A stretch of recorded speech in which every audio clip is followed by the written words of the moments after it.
একাত্তরকে অস্বীকার করে বাংলাদেশের রাজনীতি করার সুযোগ নাই।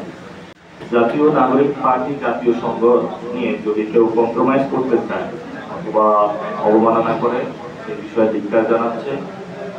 একাত্তরকে অস্বীকার করে বাংলাদেশের রাজনীতি করার সুযোগ নাই। একাত্তর আমাদের ভিত্তিমূল, আমরা 24-এ সেটা ক্লেম করেছি এবং এই ভিত্তিমূল আমাদের থাকতে হবে। যদি কোনো গোষ্ঠী, কোনো পক্ষ একাত্তরকে বাইপাস করে রাজনীতি করতে চায়, তাদের রাজনীতিটা বুমেরাং হবে। 1 নাম্বার। 2 নাম্বার বিষয় হলো, আমরা যে আমাদের সোনার বাংলা বা গোল্ডেন বাংলা বলে থাকি, আমাদের সেই কাঙ্ক্ষিত বাংলা কিন্তু আমরা এখনো পাইনি।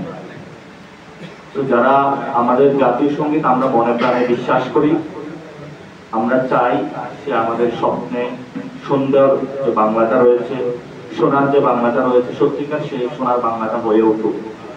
এবং যারা জাতীয় সঙ্গীতের প্রতি অবমাননা করছেন, বুঝে না বুঝে, আমরা তাদেরকে বলবো যে বাংলাদেশের গণমানুষের যে রাজনীতি আকাঙ্ক্ষা প্রতিফলিত হয়েছে, সেখানে আপনাদের অংশগ্রহণ করে মেইন স্ট্রিম করে রাজনীতিতে আসা উচিত।